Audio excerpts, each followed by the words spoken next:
Hello, my name is Vera Wild. My partner Liz watches the show Riverdale. I do not.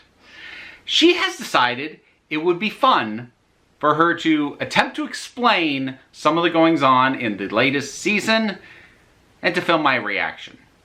She has broken me once before telling me about Riverdale. Be scared for me. All right, go ahead. So we are in the 6th season of Riverdale, and we ended the last season. The last thing we knew was that there was a bomb under the bed that Archie and Betty were making love in, and we didn't know, and they realized there was a bomb, and that's how the 5th season ended. Okay. Yep. All right. That's our start. Part of me wants to stop you and ask questions already, but we'll never get through this if... Oh, feel free to ask questions. I don't think I can explain anything, but I'm assuming we don't know who planted the fuck bomb. We do, actually. We think it is Veronica's father. Is he the serial killer, or was that Betty's father who was the serial killer? He's one of the serial killers. He's one of the multiple serial killers in River. Yes. Yes. Okay, yes. Of course. How silly of me. Why would you assume there's just one serial killer in Riverdale? All right. Okay, so that was how we ended last season. Yes. How does season 6 start? We start out with Jughead narrating about a place called Riverdale. Vale, not Dale. Vale. Subtle difference there. A lot of the same things are happening. Okay. Veronica and Reggie are together now and are opening a casino/boutique, like you do. Do they have Monopoly money? Because this is what broke me last time, was finding out, I think it was Veronica. Yes, Veronica. Was printing her own money with her face. I mean, that will probably help fund this casino/boutique. Mm-hmm. I mean, the girl already had her own... So, wait, hold on. Easy under a diner, so... Hold on. How is it a casino/boutique? I don't know. At one point, that's what they refer to it as. It mainly seems to be a casino, but at some point, they will probably add something to it. It might, maybe it will become the new fire station for Archie, too. Who knows? Wait, I'm sorry. Archie's a fireman? Yeah, Archie's a fireman. Oh, yeah, okay. All right. Well as, a teacher and a coach and a musician and whatever else. Like a volunteer firefighter, or he has 4 full-time jobs? I think this one is volunteer. Okay. I'm not sure. Okay. All right. So that's what they're doing. Betty, meanwhile, is investigating the ritualistic sacrifice of a deer that has its heart missing. Okay. Like you do. Yeah, like you do. Like you do with your weekend.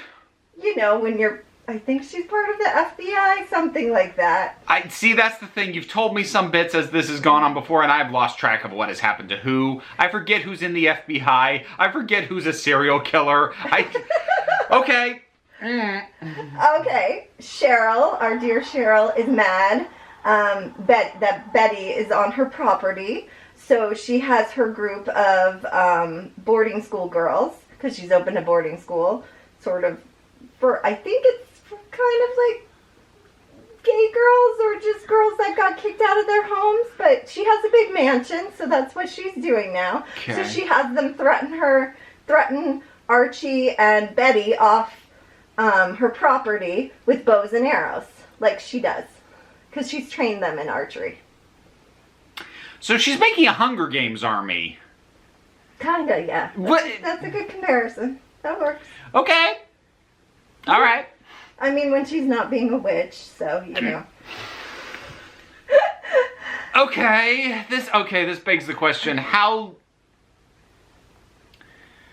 real is the magic? Is she actually pulling off witchery, or is it she's just hanging out with crystals?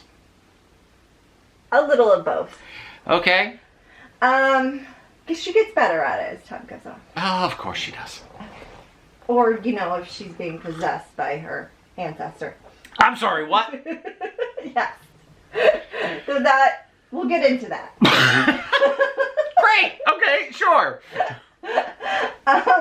So Archie, this annoys Archie, so he's decided that he's going to give Cheryl a run for her money on the sugaring business.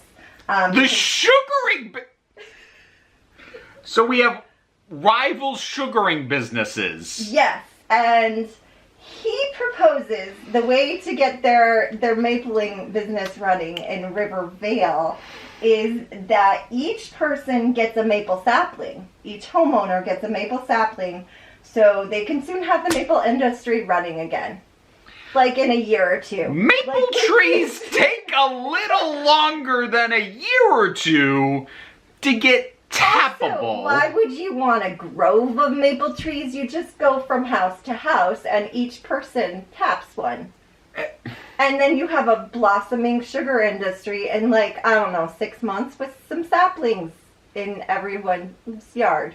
See, here's the thing that drives me the craziest about Riverdale, because this was the same reason that the Veronica self-printed money broke me, is it seems to exist in a universe where there is nothing outside the town, because, regardless of what your local rival is doing, there's massive sugaring industries in Canada and Vermont that probably already have a foothold wherever the heck you are, if there is real maple available. And if there isn't, you're stuck with golden syrup. And if that's where you are, you won't be able to sustain a maple tree there. It's this bizarre world where, everyone buys local at the most extreme level. Nothing gets imported into Riverdale, is what this is telling me. Well, occasionally they're, separated from the rest of the earth for some reason or another. That happens. Please tell me you don't mean that literally. Define. Oh my god! Oh my god! I mean, not technically, but sometimes, someone will cut off the roadways, or I think it wasn't a town for a while for some reason. I think it's back to being a technical town now. They have a city council. Sort of. Yay! Okay. Yeah. Moving on. So, meanwhile, Jughead's girlfriend Tabitha, who I think was introduced last season, so she owns a restaurant. She owns Pop's Diner, has taken it over from her grandfather Pop, but cannot handle spiders. And so, which seems a little odd to me, It's not that it seems odd. It seems odd that that's important to point out. Where are you going with this? I mean, I don't know yet, but it could happen. Oh, let's get back to our dear friend Cheryl, though. Cheryl is kind of my favorite when it comes to plots. Cheryl with her army of baby archers, could be baby Archies. I buy it from this show. Give it time. Yep. So she worships the Maple Maiden, or as she calls her, she who walks amongst the trees. And she wants to bring the pagan ways back to their maple grove, so that it will return to health. So she's trying to once again restart and get their maple industry flourishing in the Blossom Groves. Cheryl Blossom is her name. So what she's actually done is Children of the Corn. Because in that Stephen King story, the kids worshipped he who walks among the rows, or whatever the hell it was. So they're doing Probably they are. They're doing a maple version of Children of the Corn. I would not put it past them. We're still talking about Riverdale. Riverdale. I understand the town name is different, but this is still the same show. Universe. Yes, this is all in the same show. I think this is all. Yeah, this is still in the first episode. Oh dear God. Season. Okay, keep going. Okay. So she's annoyed, and she has succeeded her property from the town, so she's no longer part of the town. Yes, because that's how property ownership works. Meanwhile, Tony and Fangs are dealing with the colicky. I'm sorry. Did you say fangs? Yeah, I think it's Fangs. Yeah, I think it's Fangs that she's dating and had a baby with. They were going to raise it with Kevin, but that didn't work out. Okay. But anyways, the fact that we just have to plow on from somebody who is named Fangs. All right. Yeah, I mean, he's been Fangs for a while. So the baby is very colicky, and they have some home remedies that have been suggested to them. The doctor suggested they put a frog in the baby's mouth, and then the other suggestion was that they leave a baby in the forest overnight on a tree stump.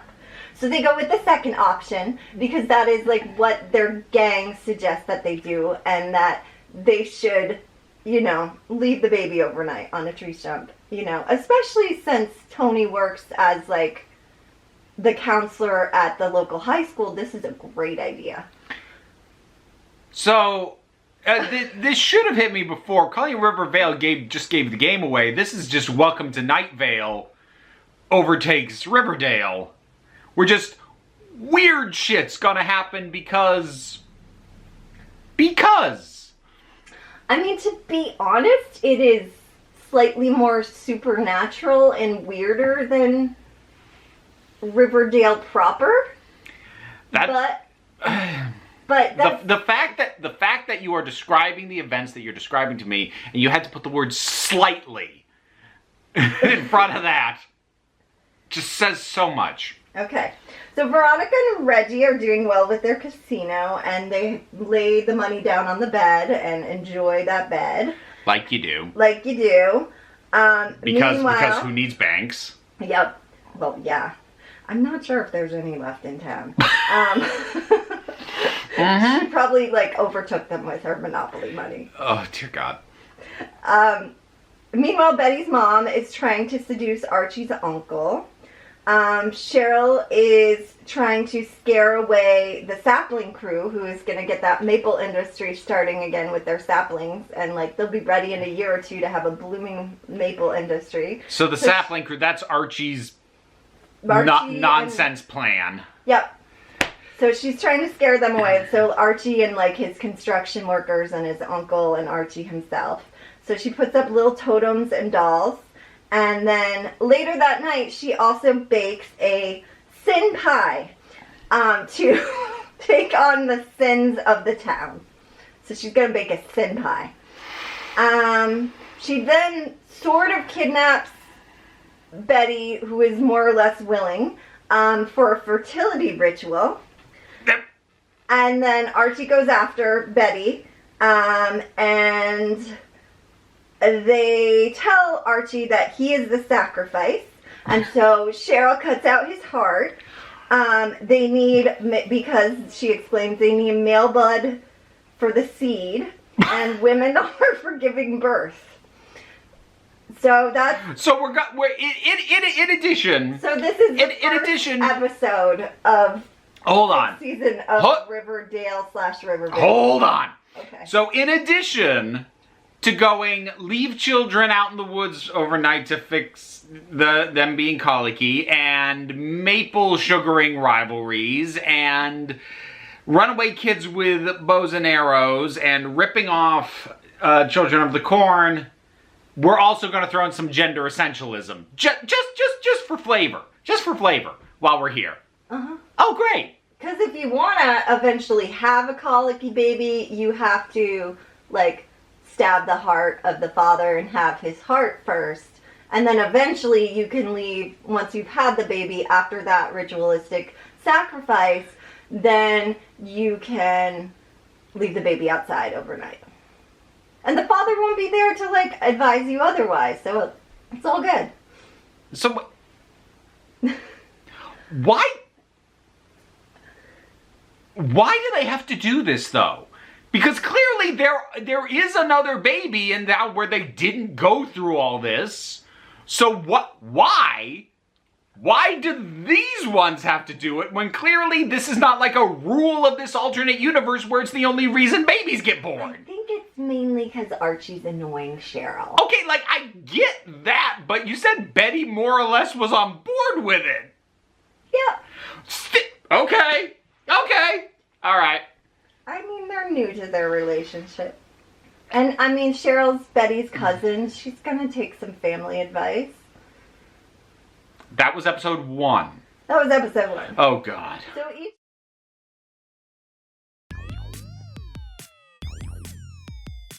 Time to give my thanks to my highest supporting patrons. That would include Robin Moore, Zubin Lutfullah, Tarak, the thing that goes doink in the anime, Oliver B., Melinda Walters, Emu Delkey, Theotha Boyd, Becky Sparks, Fernabi Likes the Poodle, Zach, Idolin, Tracy Scrabbit, Angry Casperl, Adam RDL Taylor, Shane Ross, Shayla Gourlay, Brendan LaRose, and TT. If you want your name said while these guys try and distract me, consider looking at the rewards on my Patreon.